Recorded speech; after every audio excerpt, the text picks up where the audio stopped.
स्वागत करते हैं अपने YouTube channel English by Avinash Giri में। सबसे पहले एक चीज़ की माफ़ी चाहूँगा कि पहले वीडियो और दूसरे वीडियो के बीच में जो गैप हो गया वो थोड़ा ज़्यादा हो गया और यह गैप इस वजह से हो गया क्योंकि मेरी तबीयत थोड़ी ठीक नहीं है। अभी हम आपके सामने दूसरे टॉपिक को लेके आए हैं और यह दूसरा टॉपिक है हमारे पास, क्योंकि पहले टॉपिक में आप जाइएगा और पहले टॉपिक में हम लोगों ने पढ़ाया था कि न्यूज़पेपर हमारे लिए डिक्शनरी कैसा है। अगर उस वीडियो को जिन्होंने देखा होगा तो आपने ये ज़रूर नोटिस किया होगा कि हमने स्टार्ट किया एक बहुत ही डिफरेंट टॉपिक से और उसमें ग्रामर भी इंक्लूड था। हम लोगों ने कितने सारे वोकैब सीखा और उस वीडियो का लिंक आपको डिस्क्रिप्शन बॉक्स में मिल जाएगा। अभी हम लोग आते हैं अपने दूसरे टॉपिक पर और यह टॉपिक भी बहुत इंपॉर्टेंट है। इंपॉर्टेंट तो हर कुछ रहता है, लेकिन यह टॉपिक भी उतना ही अच्छा लगेगा और उतना ही इंटरेस्टिंग है। क्या है यह टॉपिक का नाम? आज हम लोग पढ़ने जा रहे हैं विच वर्सेस दैट। सब टॉपिक का वापस बोल देते हैं कि किस तरफ पे कहाँ पे विच यूज होगा और कहाँ पे दैट यूज होगा। आपके दिमाग में सवाल आएगा कि इसका एग्जाम पॉइंट ऑफ व्यू से क्या रेलेवेंस है सर? तो बिल्कुल रेलेवेंस है, एग्जाम पॉइंट ऑफ व्यू से बिल्कुल रेलेवेंस है। रिलेटिव प्रोनाउन का ही ये दोनों बात है, ये दोनों सेगमेंट है रिलेटिव प्रोनाउन का ही, और उससे एरर्स हमारे एग्जाम्स में, किसी भी एग्जाम्स में पूछे जाते हैं। और वो आज उसका सारा कंफ्यूजन, एक जो एग्जाम के लिए जितना जरूरी है वो, और दूसरा जितना हम लोग लिखने, एक बेहतर लिखने के लिए, बेहतर बोलने के लिए भी आप जो है या वीडियो को रेलेवेंट मान सकते हैं। तो ये पूरा चैनल उन तमाम लोगों के लिए ही डेडिकेटेड है जो अपने किसी भी कंपटीशन को तैयारी कर रहे हैं और साथ में ये देखेंगे कि इंग्लिश किस कहीं पे भी लिमिटेड नहीं है। क्वेश्चंस अलग हो सकते हैं, पढ़ने का तरीका अलग नहीं होना चाहिए, क्योंकि हमारे पास कॉन्सेप्ट अगर है ना, मान लो हम लोगों ने रिलेटिव प्रोनाउन ही पढ़ा, तो अगर वो आईबीपीएस पीओ में आएगा तो भी बनना चाहिए, अगर वो एसएससी सीजीएल में आएगा तो भी बनना चाहिए, दुनिया के किसी भी एग्जाम में आएगा, क्लैट में आएगा, मैनेजमेंट में आएगा तो भी बनना चाहिए। ये मेरा हम लोग का और यही मकसद भी होना चाहिए, यही सबसे अच्छा तरीका भी होता है पढ़ने का। ज़्यादा टाइम वेस्ट ना करते हुए हम लोग आते हैं अपने आज के टॉपिक पे कि which versus that. Which versus that का मतलब है कि हम लोग आज यह पढ़ेंगे कि कहाँ पे विच का इस्तेमाल करेंगे और कहाँ पे दैट का इस्तेमाल करेंगे। जैसा कि अभी हमने बताया आपको कि यह विच भी और यह दैट भी, यह दोनों रिलेटिव प्रोनाउन है। रिलेटिव प्रोनाउन है, यानी प्रोनाउन के चैप्टर में हमको पढ़ना है यह चीज़ों को बहुत ज़्यादा से। जब प्रोनाउन चैप्टर का एक प्लेलिस्ट बनेगा शुरू से, तो बहुत बेसिक से स्टार्ट करेंगे। अब आप सवाल पूछ रहे होंगे कि यहाँ से क्यों स्टार्ट करें, तो अभी एक रैंड, क्योंकि पिछला सेशन वो आप कह सकते हैं कि वोकैब के लिए डेडिकेटेड था, इसलिए ये वाला सेशन जो है हम ये चाहते हैं कि थोड़ा ग्रामर के लिए भी डेडिकेटेड हो, ताकि आपको लगे कि हम लोग जिस चैनल को सब्सक्राइब किए हैं वहाँ पे हमको हर चीज़ मिलेगा possibly. Which versus that, which versus that, पहली बात क्या कि पहला चीज ये कि यह है रिलेटिव प्रोनाउन। रिलेटिव प्रोनाउन है तो मतलब कि जाहिर सी बात है यह रिलेट करेगा। रिलेटिव प्रोनाउन है तो यह रिलेट करेगा। किससे रिलेट करेगा ये चीज एकदम समझते हैं, हम लोग समझेंगे, तुरंत कोशिश करते हैं कैसे समझेंगे कि विच वर्सेस दैट क्या है। रिलेटिव प्रोनाउन है, रिलेट करेगा। अब किससे रिलेट करेगा? जैसे हम एक एग्जाम्पल से आपको सोचते हैं। अब आप ये कह रहे हैं कि विच वर्सेस दैट, दोनों के बारे में हम लोग जान लेंगे तो क्या दिक्कत? आप वर्सेस क्यों लगाए? प्रॉब्लम क्या होता है ना कि हम लोग को एरर वैसे दिया जाता है एग्जाम में, और हम लोग अमूमन गलती क्या करते हैं कि जहां पे विच का इस्तेमाल होना चाहिए वहां दैट लगा देते हैं। ऐसे करके एरर वो बनाता है कि जहां पे दैट का इस्तेमाल करना चाहिए वहां पे विच लगा के वो आपको क्वेश्चन दे देगा। जहां पे विच लगाना चाहिए, तो इसके लिए हमारे पास वो चीज होना चाहिए, वो नॉलेज होना चाहिए। तो हम लोग थोड़ा सा इसको बेहतरीन ढंग से सीखते हैं। आइए आगे हम लोग देखते हैं कि यह विच वर्सेस दैट रिलेटिव प्रोनाउन के जैसा यूज होता है। तुम लोग को सवाल में, आप लोग के दिमाग में एक जहन में सवाल आ रहा होगा कि सर रिलेटिव प्रोनाउन के जैसा कैसे होता है? लेकिन ऐसा नहीं है, हम लोग इस्तेमाल पे गौर करेंगे। जैसे देखो, अगर हम एग्जाम्पल लें, जैसे अगर हम एग्जाम्पल लिखें आपके सामने, जैसे देखिए आपके सामने एक एग्जाम्पल है the moment which you are enjoying will be remembered for ages. जो मोमेंट अभी आप एंजॉय कर रहे हैं वो आने वाले टाइम में बहुत टाइम तक याद रहेगा, ठीक है ना? बहुत ज्यादा दिन तक आपको याद रहेगा जो अभी आप एंजॉय कर रहे हैं। अब यहां पे देखिए विच यूज है ना? हमने क्या बोला कि which versus that. Which use है, क्यों यूज है, क्योंकि यह विच जो है किसके लिए आपने यूज किया, इस मोमेंट के लिए यूज किया। ठीक है, अभी आपको यहीं पे एक चीज बताते हैं कि यह विच जो है आपको बताया मैंने कि यह रिलेटिव प्रोनाउन, क्या है, रिलेटिव प्रोनाउन है। और यह विच किसके लिए इस्तेमाल हुआ, यह इस्तेमाल हुआ मोमेंट के लिए, यानी यह मोमेंट इस विच, इस रिलेटिव प्रोनाउन का एंटीसीडेंट हुआ। क्या हुआ, एंटीसीडेंट हुआ। इस बारे में आप ज्यादा गौर मत करिएगा क्योंकि अभी हम लोग प्रोनाउन चैप्टर को शुरू से नहीं पढ़े हैं। एक एंटीसीडेंट प्रीवियसली मेंशन्ड, आप कह सकते हैं एक एंटीसीडेंट प्रीवियसली मेंशन्ड एक नाउन, प्रीवियसली मेंशन्ड एक नाउन को कहते हैं, प्रीवियसली मेंशन्ड एक फ्रेज को कह सकते हैं। तो इस मोमेंट के लिए यहां पे क्या आया है, विच आया है। अब यहां पे विच का इस्तेमाल करना सही है, गलत है, ये तो हम लोग अभी कॉन्सेप्ट में जानेंगे, लेकिन एक चीज तो पता है, यहाँ पे विच इस्तेमाल करेंगे कि दैट इस्तेमाल करेंगे, यही कंफ्यूजन को दूर करना है। आप लोग देखिए, यहीं पे मोमेंट के जगह पे अगर कोई इंसान होता तो हम लोग हु लगाते कि नहीं, कि the player who you are watching, तो प्लेयर के लिए हु आया, यानी इंसान के लिए, इंसान अगर एंटीसीडेंट हो तो उसके लिए हम लोग रिलेटिव प्रोनाउन हु या हुम यूज करते हैं। अगर अगर थिंग्स हो, मतलब नॉन लिविंग थिंग, तो उसके लिए विच यूज करते हैं। और अगर पीपल और थिंग दोनों हो, या फिर पीपल और थिंग, उनके लिए भी कभी कभी क्या यूज करते हैं, दैट यूज करते हैं। तो अब इसी कंफ्यूजन को, यानी इतना तो आपको पता चल जाएगा कि यहाँ पे अगर इंसान रहे, यही एंटीसीडेंट अगर इंसान हो यानी ह्यूमन बींग हो, तो हम लोग यहाँ पे हु या हुम यूज करेंगे। वो कि अगर सब्जेक्ट के तौर पे इस्तेमाल हो रहा होगा तो हु यूज करेंगे, सब ऑब्जेक्ट, इतना भी लोड मत लीजिए, हम लोग इसी कॉन्टेक्स्ट पे फोकस करते हैं। यहाँ पे देखिए, ये विच जो आया है वह किसके लिए आया है, मोमेंट के लिए आया है। ठीक है ना, मोमेंट नॉन लिविंग है, लिविंग है, आप इतना तो समझ ही रहे हैं। तो यहाँ पे विच होगा या दैट होगा, इसके लिए आपको थोड़ा सा कंफ्यूजन होगा। तो आइए हम लोग उसी कंफ्यूजन को दूर करने के लिए अब पढ़ते हैं। कहाँ पे इस्तेमाल होगा पता है, कोई पूछेगा विच वर्सेस दैट है क्या, तो विच वर्सेस दैट रिलेटिव प्रोनाउन है। अब ऐसा नहीं है कि सिर्फ रिलेटिव प्रोनाउन है, जैसे विच का इस्तेमाल सवाल पूछने के लिए भी किया जाता है। जैसे अगर कोई पूछे which of these prime ministers' birthday celebrated as good governance day, ऐसा रहता है ना सवाल, आप लोग देखे हैं ना, तो इनमें से कौन से ऐसे प्रधानमंत्री का जन्मदिन गुड गवर्नेंस डे के तौर पे मनाया जाता है। तो यहाँ पे विच क्या रिलेटिव प्रोनाउन है, यहाँ पे विच सवाल पूछ रहा है, यह इंटरोगेटिव प्रोनाउन।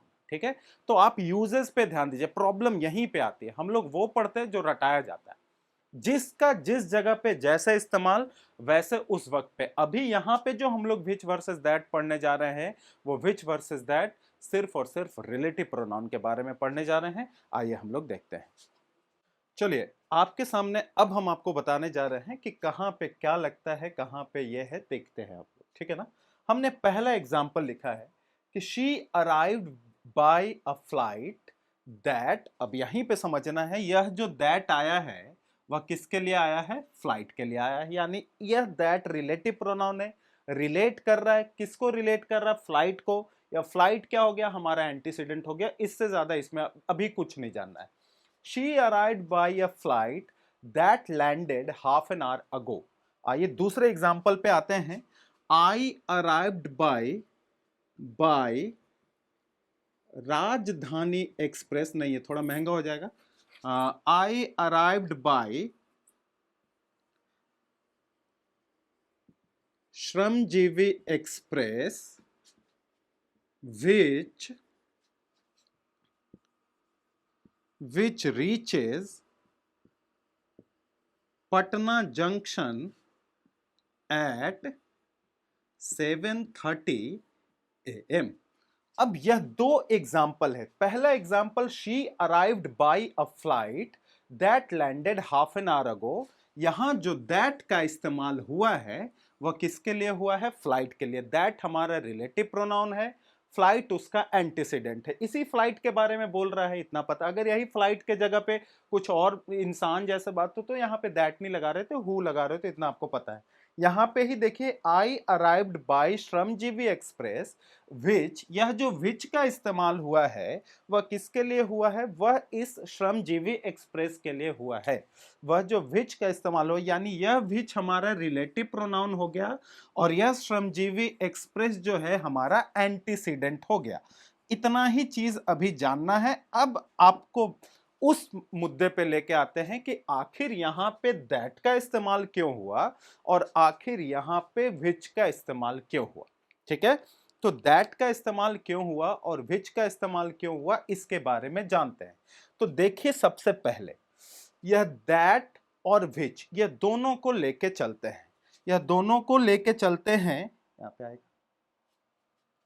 यह देखिए, सबसे पहले एक चीज जानिए, दिमाग में एकदम, अगर नहीं समझ में आए वापस आप वीडियो देखिएगा, आएगा ही, बिल्कुल आएगा। विच और दैट, इसी का सारा कंफ्यूजन है। विच जो होता है ना, वो नॉन रिस्ट्रिक्टिव क्लाउज है। थोड़ा टफ लग रहा होगा, ये क्या बता रहे हैं सर, नॉन रिस्ट्रिक्टिव क्लाउज है। नॉन रिस्ट्रिक्टिव क्लाउज क्या बता रहे हैं सर।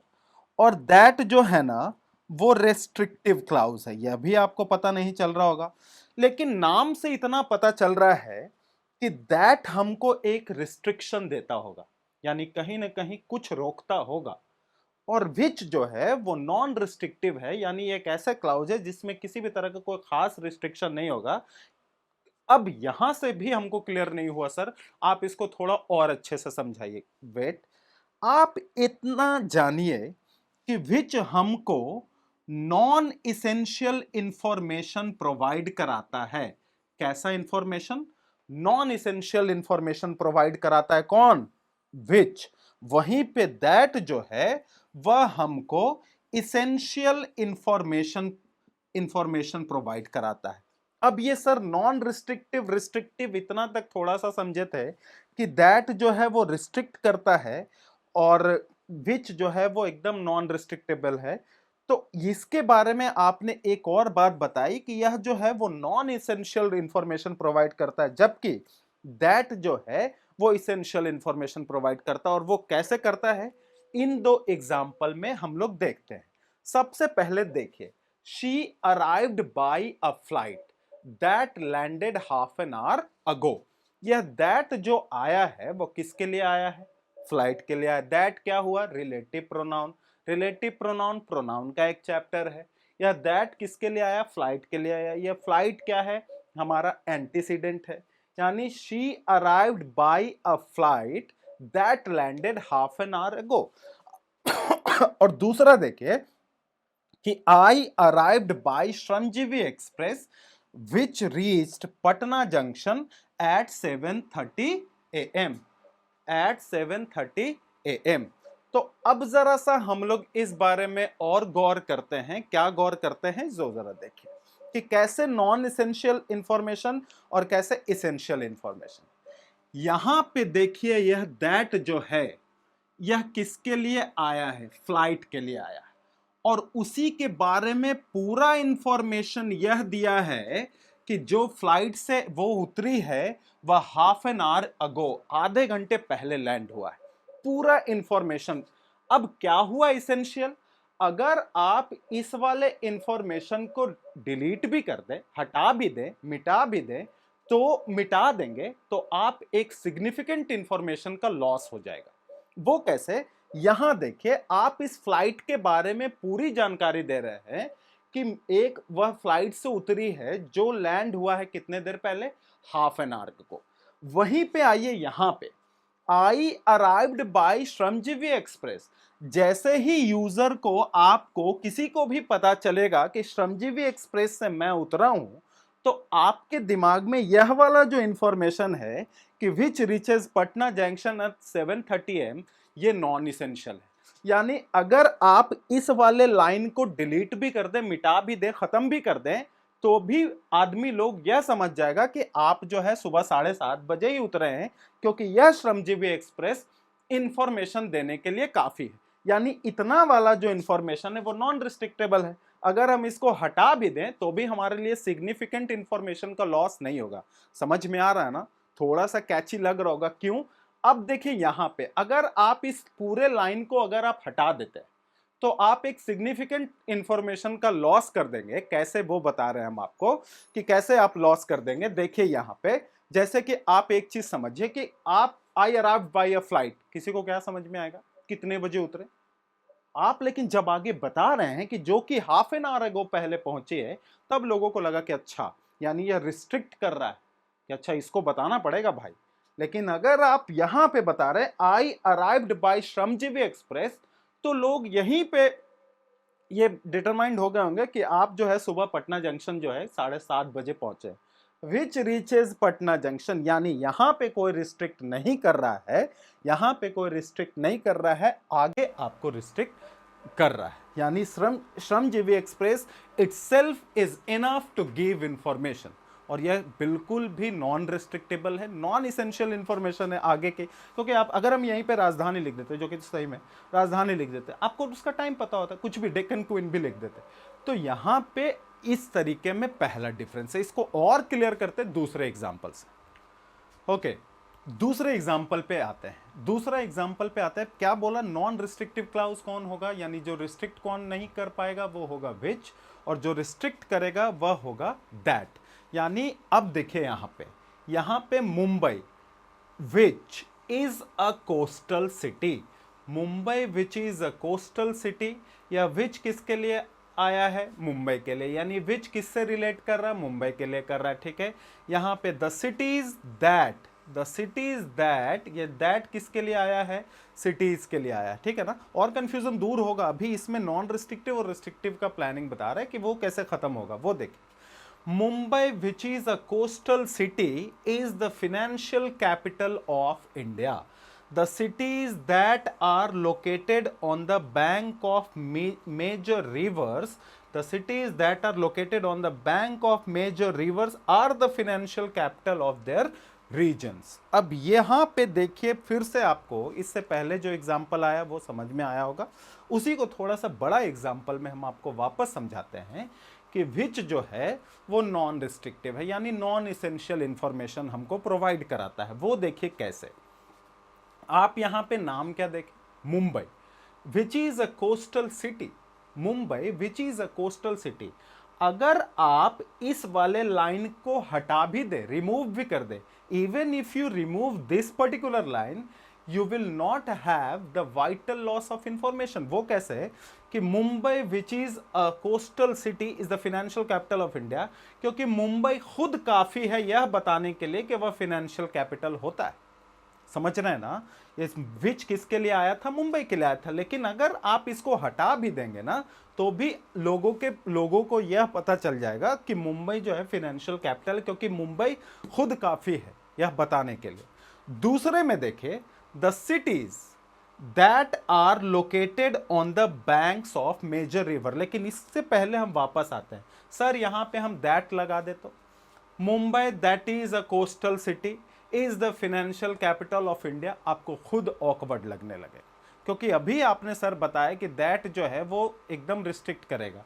तो कहां रिस्ट्रिक्ट कर रहा है हमको कि मुंबई जो है वो कोस्टल सिटी है, आप extra information, non essential information बता रहे हैं, तो इसीलिए यहां पे क्या लगना है, विच। यानी अगर आप इसको हटा भी देंगे तो भी आपका कोई सिग्निफिकेंट लॉस नहीं होगा, इंफॉर्मेशन को कोई वाइटल लॉस नहीं होगा।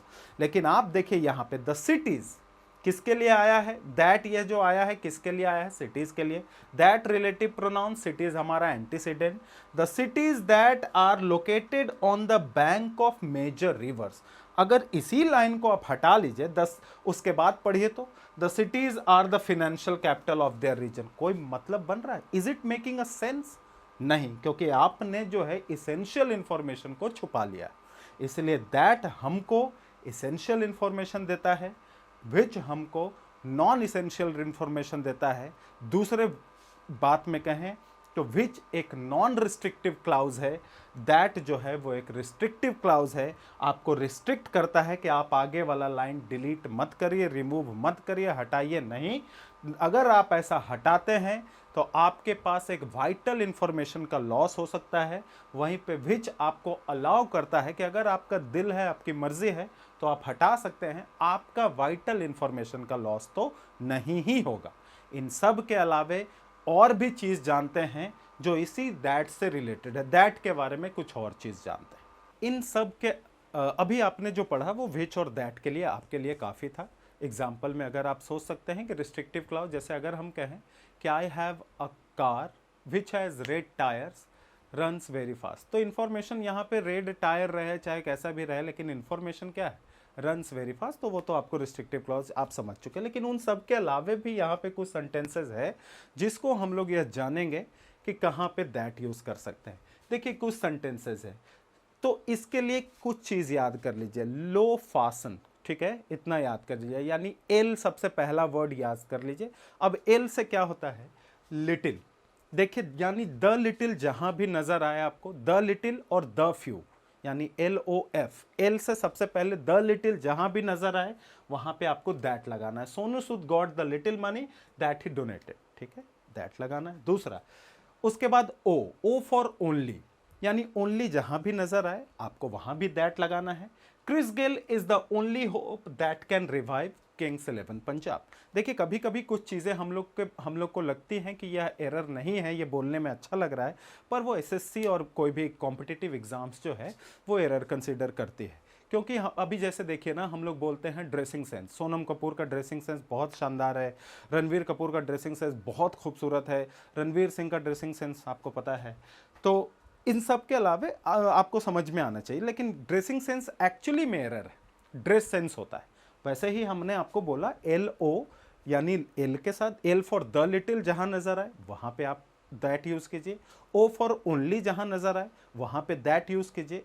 अब LOF, एफ पे द फ्यू होता है, यानी द लिटिल, द फ्यू का एग्जांपल मैंने दिया नहीं है क्योंकि द लिटिल, अब यहाँ पे आप खुद से भी कर सकते हैं कि I have got the few shirts that had few books that I have lost yesterday, ठीक है ना, तो यहाँ पे दैट लगेगा। Few books, the few, the little के साथ दैट, ओनली के साथ भी दैट, इन सब के अलावा ऑल के साथ भी दैट लगता है, ठीक है ना, ऑल के साथ भी दैट लगता है। All that glitters is not gold, हर चमकने वाली चीज सोना नहीं होती है।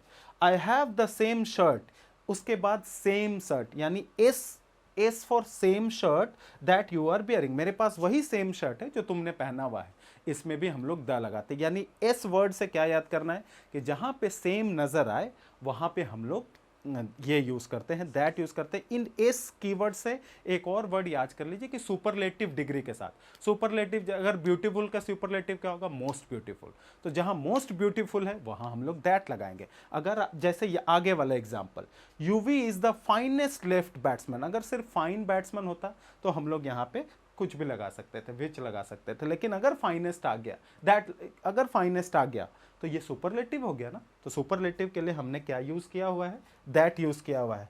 आगे यहाँ पे आइए, क्रुनाल, उसके बाद नथिंग, एनीथिंग, नन, इस तरीके के भी वर्ड में हम लोग दैट लगाते हैं। जैसे Krunal is doing nothing that can help Mumbai Indians, Krunal कुछ भी नहीं कर रहा है जो मुंबई इंडियंस को हेल्प कर सके, यानी नथिंग आया, उसके लिए हम लोग भी दैट का इस्तेमाल कर सकते हैं, ठीक है ना। यानी द लिटिल के लिए, द फ्यू के लिए, ओनली के लिए, ऑल के लिए, इन सेम के लिए, सुपरलेटिव के लिए, नथिंग, नन के लिए भी हम लोग दैट का इस्तेमाल करते हैं। इतना आपको ये जानना पड़ेगा। और ये जब क्वेश्चंस आएगा ना तो आपको याद नहीं करना है, ये जब क्वेश्चंस आएगा तो खुद ही दिमाग में उस वक्त पे बैठेगा, ठीक है।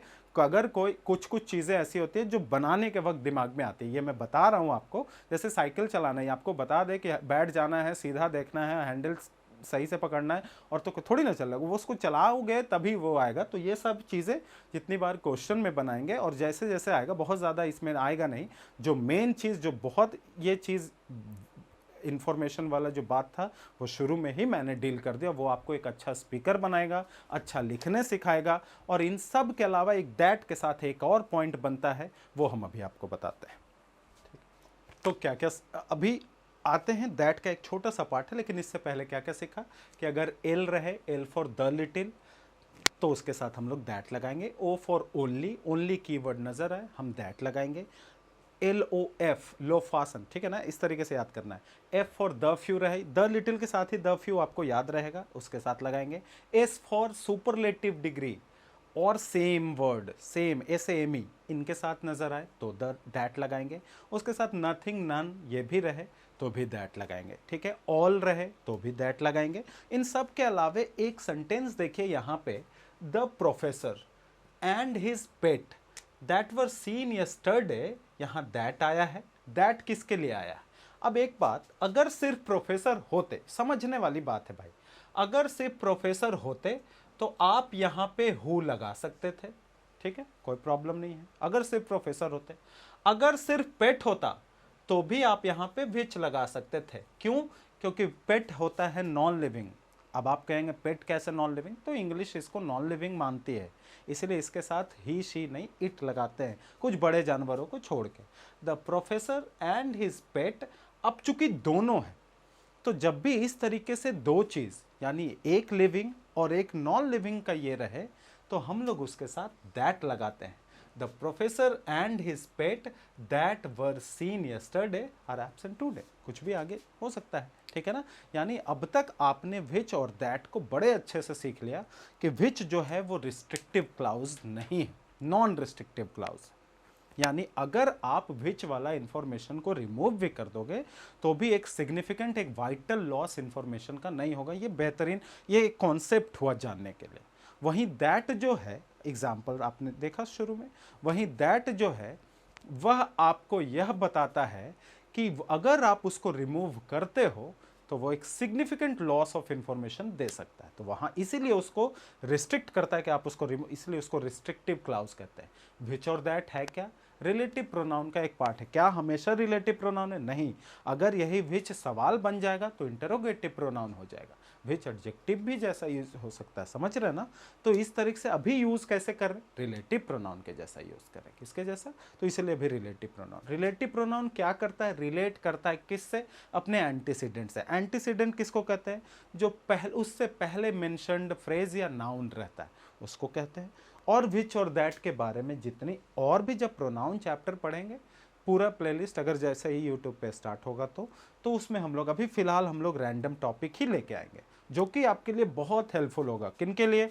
जो बैंक, SSC, एयरफोर्स, इन सब की कोई भी कंपटीशन की तैयारी कर रहे हैं, इवन CET जो आ रहा है उसके लिए अभी से आपको लगता है कि 2021 में हमको अच्छा करना है, तो आप ये भी वीडियो उनके लिए भी यूजफुल है, ठीक है। और उन सब के अलावा जिनको कुछ सीखना है लिखने के लिए, बोलने के लिए भी, लिखने के लिए मोस्टली, अच्छा इंग्लिश जानने के लिए, ऐसा ही कोई भी एज ग्रुप तो होता नहीं है इसमें, तो वो लोग भी सीख सकते हैं इन रैंडम टॉपिक से। लेकिन जैसे ही हमारे एग्ज़ाम का कुछ भी और नोटिफिकेशन आएगा, सब चीज़ फ्लो में होगा हमारे, तो हम लोग लाइव क्लासेस भी लेंगे, आपके क्वेश्चंस, आपके डाउट्स को सॉल्व करेंगे लाइव, ठीक है। इसलिए आपसे ये गुजारिश है कि आप इसको शेयर करें और लाइक भी कर दीजिएगा।